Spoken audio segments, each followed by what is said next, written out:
selamat pagi teman-teman semua.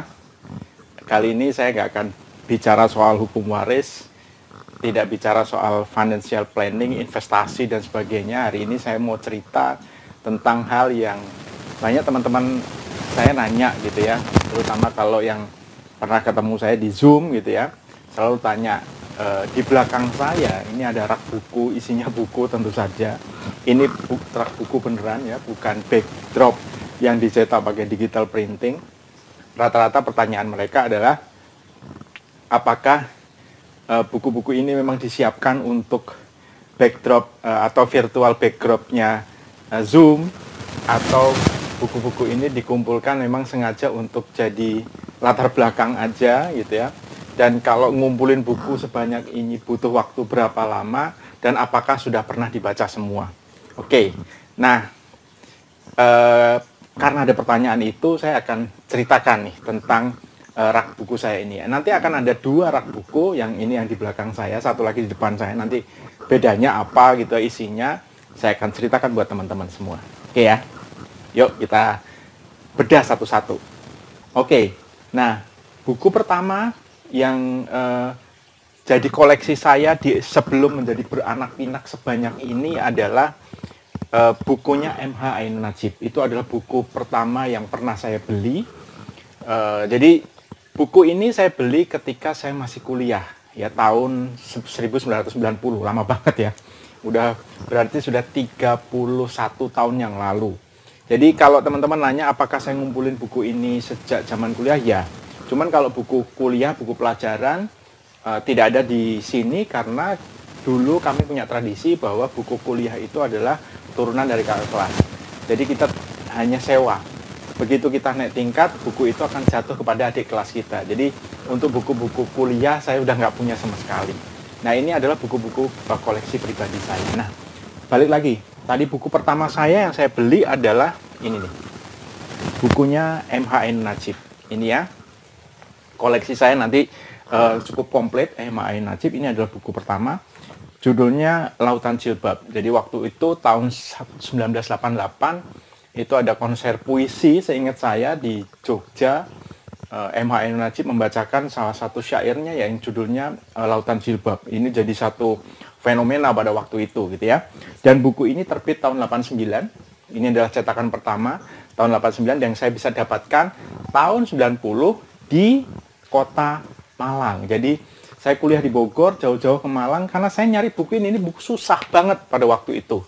Dan termasuk buku yang diawasi katanya. Susah untuk dijual di tempat umum. Jadi buku ini saya beli tahun 1990 di toko buku paling lengkap, Jalan Basuki Rahmat nomor 56, Kota Malang. Ya teman-teman, ini buku yang pertama. Ini umurnya berarti sudah 31 tahun. Selanjutnya karena saya gemar banget gitu ya, membaca karya-karyanya, tulisan-tulisan M.H. Ainun Nadjib, di mana saya setelah itu sangat terinspirasi dengan gaya bahasa yang dia pakai. Buku kedua yang saya beli adalah ini, Dari Pojok Sejarah. Nah, ini cukup buku yang cukup tua. Ini buku tahun 1991. Ini umurnya sudah 30 tahun. Ini buku yang kalau menurut saya waktu itu luar biasa banget gitu ya. Banyak mempengaruhi cara berpikir saya mengenai kemerdekaan berpikir dan sebagainya. Ini buku yang kedua gitu ya.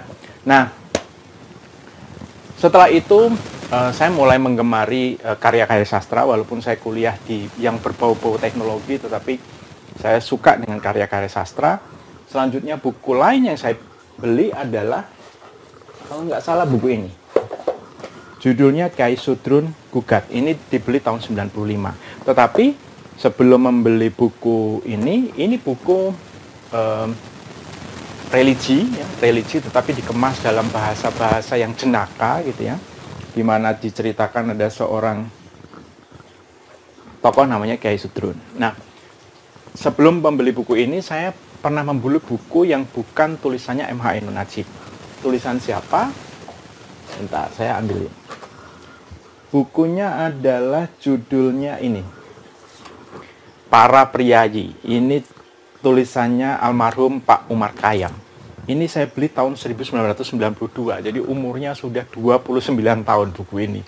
Luar biasa, ini juga buku karya sastra novel yang luar biasa, yang saya kira susah dicari tandingannya saat ini gitu ya, untuk karya-karya sastra seperti ini. Dan ini legend lah gitu ya, legend. Dan ini buku zaman dulu jarang ada buku bajakan ya, jadi selalu buku saya usahakan kalau masih ada versi aslinya, saya beli versi aslinya. Jadi ini tahun 92, sudah 29 tahun. Dan setelah itu, selain mengoleksi buku-bukunya M.H. Ainun Nadjib, buku-bukunya Umar Khayyam juga saya koleksi. Teman-teman bisa lihat koleksi Umar Khayyam saya cukup komplit. Nah, setelah itu saya mulai, karena waktu zaman-zaman itu masih Orde Baru masih cukup dominan gitu ya, ada katanya penulis yang juga hebat. Dia hidup pada zaman yang sama dengan Pak Umar Khayyam, walaupun berbeda ideologi katanya, berseberangan ideologi. Namanya Pramudia Antaturk. Nah, dari situ saya mulai ngumpulin satu-satu. Dari mulai ngumpulin stensilannya. Jadi zaman waktu itu nggak boleh diterbitkan, ya. Jadi bentuknya stensilan itu. Itu juga rahasia, ngumpet-ngumpet kita. Nontonnya tuh, bacanya tuh ngumpet-ngumpet gitu ya.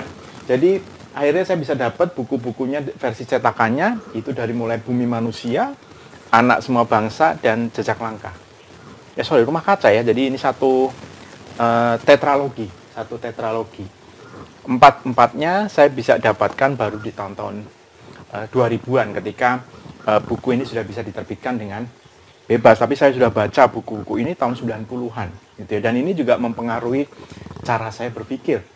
Bagaimana memahami tentang nasionalisme, tentang kebangsaan dari novel-novel ini. Dan setelah itu saya mengumpulkan karya-karya Pramudia itu cukup komplit. Saya kira komplit banget gitu ya. Saya komplit banget. Saya hampir punya semua judul yang dia punya. Lalu buku-buku lain novel lain yang saya suka adalah ini, Remi Silado. Ini novelnya Remi Silado, Hotel Prodio. Ini tahun, sebentar saya lihat, dia tahun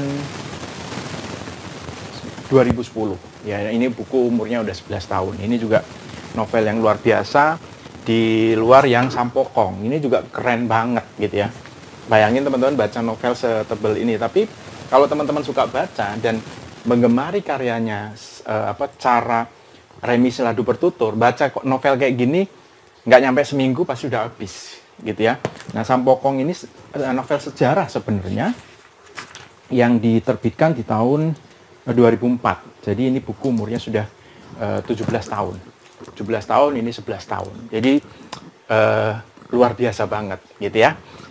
Oke, nah buku-buku lain yang saya kumpulin tentu saja karena waktu itu sudah mulai berkarir, sudah mulai bekerja, saya mulai mengumpulkan atau membaca buku-buku tentang pemasaran, tentang manajemen. Salah satu buku manajemen tertua yang pernah saya miliki adalah buku ini nih, Membidik Pasar Indonesia. Ini yang menulis Pak Renal Kasali, dan sejak itu juga saya mengkoleksi buku-bukunya Pak Renal Kasali. Ini buku tahun 2000, ini buku tahun 2001. Jadi sudah 20 tahun ini buku umurnya. Dan saya kira kalau teman-teman membaca ini masih tetap relevan loh beberapa gitu ya. Walaupun mungkin perkembangan dunia manajemen tentu saja dan ilmu pemasaran berkembang, tapi ini ada beberapa yang masih relevan. Ini buku 20 tahun umurnya. Dan ya ini salah satu buku yang pernah saya baca, saya beli ketika saya sudah mulai bekerja gitu ya. Oke, nah dan setelah itu secara rutin kalau orang lain nyicil gitu ya, mungkin nyicil radio, nyicil TV apa segala macam, saya nggak seperti itu. Saya nyicil buku. Jadi buku ini saya kumpulin. Bayangin kalau ini tadi umurnya sudah 31 tahun, berarti saya selama 31 tahun menyicil buku. Dan karena tidak hanya beli, baca, jadi nggak bisa jor-joran gitu. Jadi saya memang orang yang tipe saya beli, kemudian saya baca, baru saya simpan. Saya jarang sekali dan hampir tidak pernah meminjamkan buku, karena saya punya pendapat, saya setuju pada satu pendapat di mana buku itu seperti celana dalam, ya. Jadi begitu kita beli, kita pakai, ya udah kita nggak akan pinjam-pinjemin gitu loh. Jadi itu sesuatu yang memang agak agak riskan untuk dipinjamkan, apalagi dengan kebiasaan kita yang kurang menghormati buku ya, biasanya pinjem lupa ngembaliin gitu, atau memang sengaja tidak dikembaliin dan nggak dibaca juga sebenarnya. Nah itu. Nah selanjutnya buku-buku lain yang menurut saya bagus adalah ya tentu saja buku-buku tulisannya Pak Dahlan Iskan, itu saya banyak baca. Kemudian ada 2 buku yang menurut saya cukup bagus dan saya bisa rekomendasikan teman-teman untuk baca untuk mengetahui bahwa apa yang terjadi di berita, apa yang terjadi di media massa gitu ya, itu ternyata tidak sepenuhnya semua sesuai dengan keadaan aslinya. Kita mengenal ada satu bidang pekerjaan namanya jurnalisme investigatif. Dan 2 buku ini menurut saya teman-teman patut untuk miliki. Ini adalah menurut saya masterpiece ya, hasil kerja investigasi jurnalisme investigatif yang luar biasa gitu ya. Buku pertama ini, penulisnya sama kebetulan, Mas Meta Dharma Saputra. Dulu kami pernah satu kantor walaupun beda bagian, beliau wartawan, saya di tukang jualan di Tempo. Judulnya Saksi Kunci. Ini mengungkap manipulasi pajak di sebuah perusahaan besar di Indonesia, dan ini adalah kasus manipulasi pajak terbesar di waktu itu yang pernah diungkap. Dan ini judulnya Mengejar Fajar. Ini cerita mengenai bagaimana Bu Sri Mulyani itu bekerja bersama Pak Budiono pada saat penyelamatan Bank Senturi. Apa yang sebenarnya terjadi di belakang layar gitu ya, yang mungkin saya kira nggak pernah diungkap di media. Nah ini buku-buku yang menurut saya teman-teman patut baca untuk kita sadar bahwa apa yang kita baca di media, terutama kalau media-media online, itu ternyata tidak sepenuhnya benar, tidak sepenuhnya sesuai dengan situasi aslinya gitu ya. Ada hal yang disembunyikan, ada hal yang tidak terungkap di layar. Itu jurnalisme investigatif. Nah ini teman-teman buku-buku saya. Terus kemudian saya juga suka baca-baca buku yang selain novel, buku-buku yang berkaitan dengan pembangunan jiwa, self-development. Banyak sekali saya kira. Saya punya beberapa yang mungkin saya bisa rekomendasikan seperti ini, Simon Sinek. Ada 2 buku ya, Simon Sinek itu ada Start with Why dan Find Your Why. Nah, mungkin teman-teman lihat di sini ada tanda kuning-kuning gitu. Ini adalah pembatas buku. Jadi ini adalah salah satu kebiasaan saya, terutama sekarang-sekarang ini di mana saya sudah mulai bekerja, tidak bisa punya cukup banyak waktu untuk membaca. Cara paling mudah untuk kita tahu topik-topik yang menarik, kemudian untuk mengingat ya, terutama mengingat topik-topik yang menarik supaya tidak kehilangan ketika kita cari lagi, adalah dengan dikasih pembatas seperti ini gitu ya. Jadi kalau buku-buku tebel, misalnya kita baca sampai mana, kita kasih pembatas, ada bagian yang mana juga kita kasih tanda gitu ya. Jadi supaya kita tetap dapat saripati dari buku-buku tersebut walaupun bukunya itu tebel banget gitu ya. Nah ini adalah salah satu buku yang bisa saya rekomendasikan. Lalu buku-buku lain mengenai science and fiction ya, ilmu pengetahuan, salah satunya mungkin saya bisa rekomendasikan adalah ini. Ini adalah triloginya Yuval Noah Harari ya. Jadi dari mulai Sapiens, Homo Deus, dan 21 Lessons Adab untuk abad ke-21. Ini juga buku yang luar biasa kalau menurut saya, teman-teman. Saya kira kalau teman-teman cukup punya waktu dan senang kepada perenungan-perenungan gitu, apa yang terjadi di alam semesta, buku ini luar biasa. Ini buku sejarah, buku kimia, biologi, fisika, semua ada di sini. Jadi apa yang kita dulu pelajarin di sekolah, ini semua ada di sini gitu, tapi disajikan dalam bentuk gaya penulisan yang luar biasa gitu. Nah, itu mengenai science and fictions, oke? Terus kemudian ada beberapa lain self development ya, seperti tulisannya Malcolm Gladwell, saya punya komplit juga, Blink, Outliers, dan Tipping the Point. Ini ada 3 buku yang ini berkaitan dengan self development Gitu ya teman-teman yang mengemari topik-topik self development bisa membaca 3 buku ini. Oke. Lalu kita akan beralih ke buku-buku agama. Tentu saja saya koleksi buku-buku agama, saya membaca juga buku-buku agama. Di sini salah satu buku yang menurut saya cukup berbobot dari sisi bahasa, isi, dan kajiannya adalah Mukadimah. Ini yang ditulis oleh Ibnu Khaldun. Ini buku umurnya udah ratusan tahun gitu ya, walaupun saya beli cetakan barunya. Ini luar biasa. Jadi buat teman-teman yang suka filsafat agama, Mukadimah ini bacaan yang menurut saya patut saya rekomendasikan buat teman-teman semua. Oke. Nah, ini kemudian mengenai fikih, terutama fikih waris, karena saya mendalami ilmu hukum waris, teman-teman semua sudah tahu. Saya punya beberapa buku yang saya kira, tapi teman-teman bisa dapatkan di buku-buku yang lain juga. Oke, kita akan lihat sekarang rak buku saya yang satu lagi. Jadi ini sebenarnya depan-depanan gitu ya. Nah, supaya teman-teman bisa melihat, kita yuk ke rak buku yang satu lagi.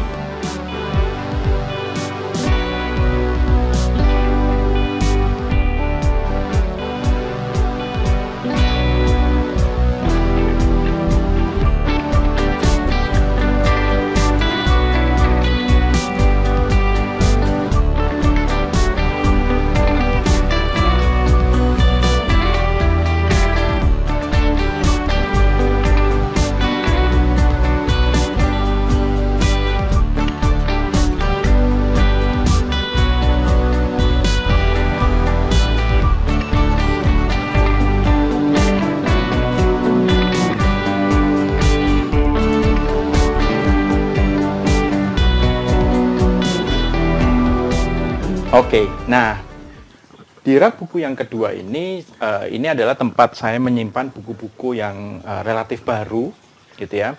Sama topiknya beragam dari mulai sastra, self development, tentang penjualan, gitu ya, bidang-bidang yang memang saya sukai, gitu ya.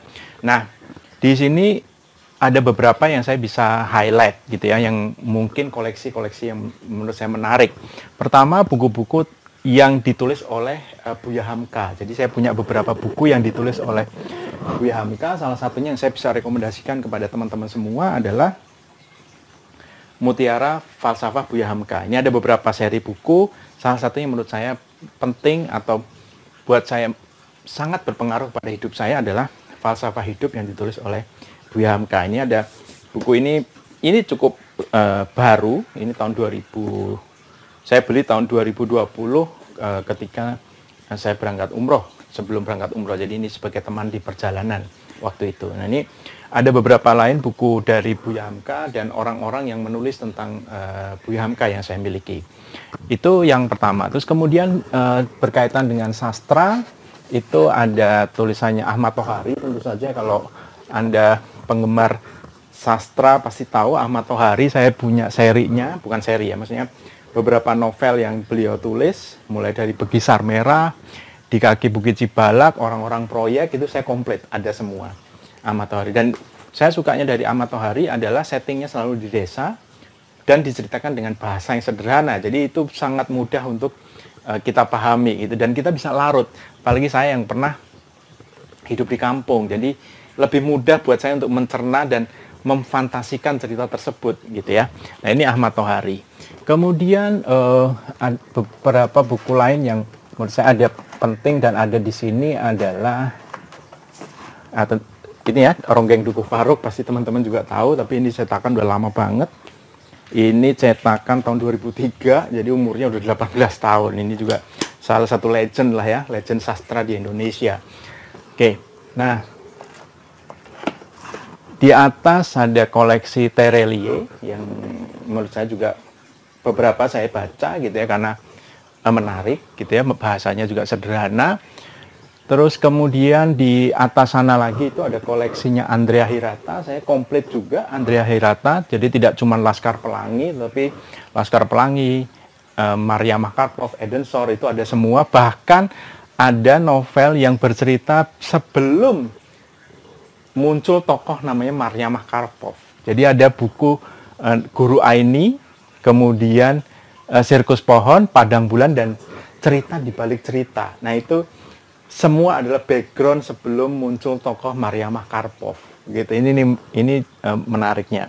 Terus kemudian saya punya buku-bukunya Pak Danarto, Mbak Leila Eskudori, ya dulu di Tempo juga ada 2 bukunya saya punya, Pulang dan Laut Bercerita. Ini kalau Laut Bercerita ini, kalau seingat saya cerita mengenai setting tahun 98 ya, ketika reformasi, awal-awal reformasi.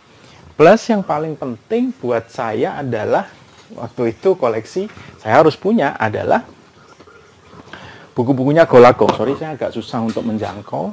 Nah, ini Golagong ini juga kalau teman-teman dulu hidup di zaman saya, baca majalah Hai, Golagong ini salah satu yang harus dibaca gitu ya.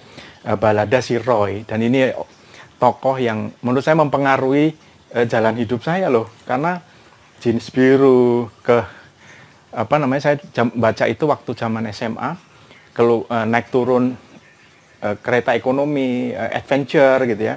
Dan itu benar-benar saya bisa wujudkan ketika saya kuliah loh. Saya pernah suatu kali liburan itu nggak pulang ke Semarang, tapi saya jalan ke Bali, naik kereta ekonomi gara-gara terinspirasi oleh Balada Si Roy gitu ya. Mungkin ada teman-teman yang punya nasib yang sama dengan saya ya, terinspirasi oleh buku ini melakukan adventure. Balada Si Roy saya komplit, jadi saya kumpulin. Kalau dulu kan harus baca setiap minggu ya saya kira di majalah Hai. Kalau ini saya baca sudah dijadikan satu buku gitu ya. Nah, itu koleksi-koleksi penting saya. Yang lain buku-buku baru, buku-buku yang berkaitan tadi dengan topik-topik yang saya suka. Dan khusus di sini adalah buku-buku yang berkaitan dengan asuransi, financial planning, dan waris, baik waris Islam maupun perdata, termasuk mengenai undang-undang perseroan terbatas dan lain-lain. Jadi semua hal yang berkaitan dengan ilmu waris, ilmu asuransi, financial planning, investasi dan lain-lain ada di sisi ini. Dan ini adalah ruang kerja saya. Ini pernah saya shoot waktu itu work from home ya, waktu awal-awal pandemi, dan ini situasi mejanya udah seperti ini. Nanti teman-teman saya akan shoot seperti apa itu situasi meja kerja yang sudah membawa saya 2 tahun ini ke sekeliling Indonesia ya. Meja ini sudah membawa saya keliling Indonesia melalui aplikasi Zoom atau MS Teams gitu ya. Dan ini menarik. Nah, teman-teman, itu saja yang mungkin saya bisa share ke teman-teman. Jadi kalau masih ada yang tanya, apakah buku-buku yang saya beli ini saya baca? Jawabannya adalah ya. Saya selalu membaca buku yang saya beli. Jadi tidak cuma sekedar beli terus taruh di rak aja. Semua sudah pernah saya baca gitu ya. Dan hal-hal menarik yang saya temukan di dalam buku-buku itu biasanya saya tulis lagi di Facebook gitu. Jadi Facebook itu arena ekspresi. Dan saya juga punya blog ya, punya website tempat saya sharing tentang pemikiran-pemikiran saya ketika saya menemukan hal ini cocok gitu ya dengan apa yang ditulis di dalam sebuah buku. Saya tuliskan kembali dalam bahasa saya berdasarkan pengalaman pribadi maupun pengalaman batin saya. Nah, itu kenapa biasanya orang yang suka baca memang menjadi lebih mudah untuk menulis karena dia sudah terbiasa membaca tulisan-tulisan bagus. Jadi dia sudah tahu nih bahasa-bahasa yang enak dibaca itu seperti apa gitu ya, dan itu mungkin bisa jadi pelajaran buat teman-teman semua. Oke?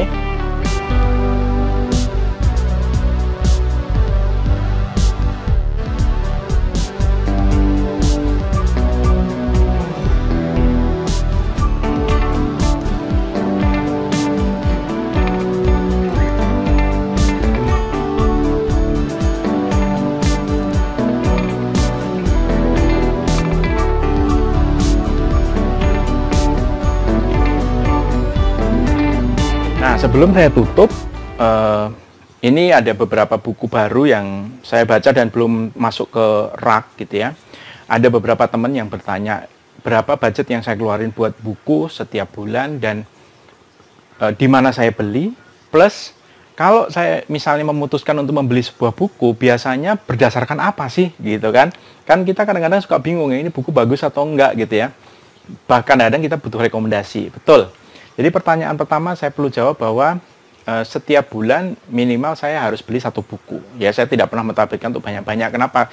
Saya beli buku buat dibaca ya, bukan buat dipajang. Jadi minimal 1 bulan saya harus beli 1 buku. Ya, sesuai dengan bidang yang memang atau topik yang saya sukai tadi ya. Sastra, filsafat, ya filsafat agama terutama.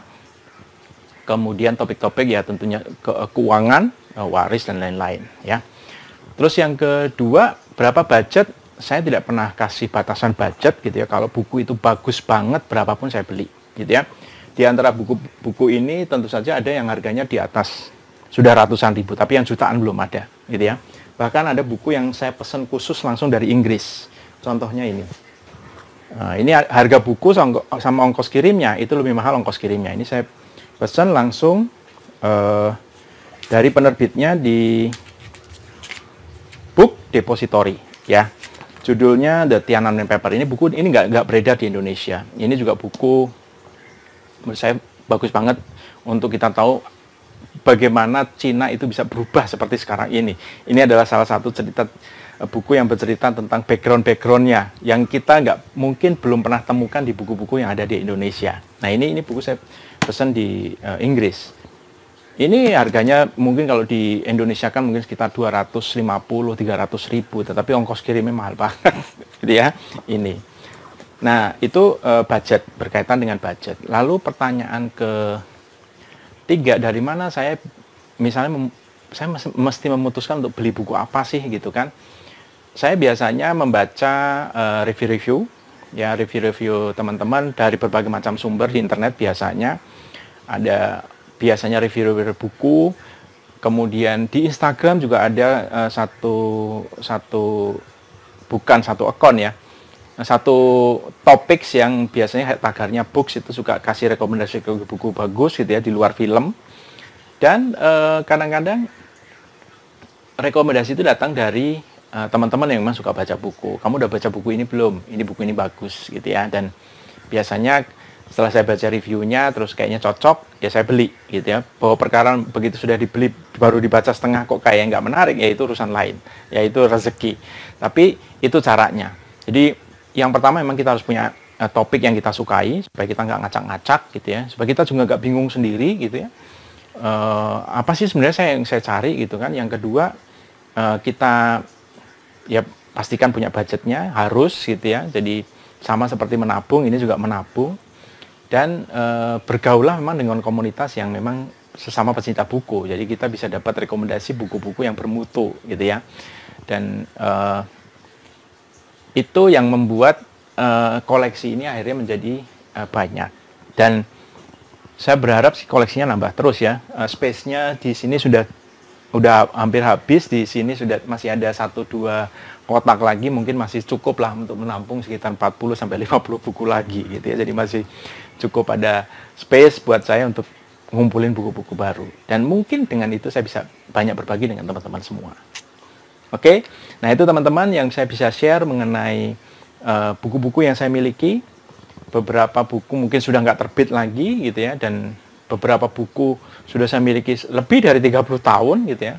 Tapi juga banyak buku-buku baru yang saya baca gitu ya. Semoga ini bermanfaat buat teman-teman yang berniat untuk mengumpulkan buku seperti saya dan bisa menjadikan buku sebagai salah satu harta yang bisa diwariskan buat generasi penerus kita. Oke teman-teman, sampai jumpa di konten yang lain. Salam sukses untuk kita semua.